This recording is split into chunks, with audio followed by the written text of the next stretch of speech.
Hey everyone, welcome back to By Ambition. In this video, I'll show you how to clear cache and cookies in Firefox. Clearing cache and cookies can fix loading issues, free up space, and improve your privacy. So let's get started. Step 1.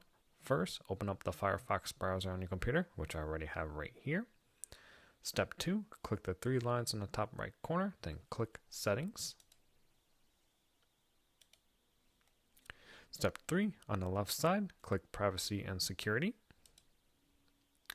Step 4, scroll down to the Cookies and Site Data section. Step 5, click Clear Browsing Data. Step 6, in the One section, you can click here and you can delete the last hour, last 2 hours, last 4 hours, since 12 a.m., or everything.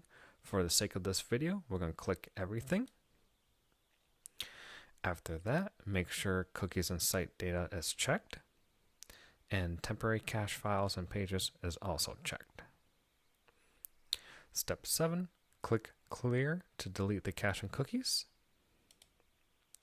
And that's how you clear cache and cookies in Firefox. If this video helped, like the video, subscribe to By Ambition, and I'll see you in the next one.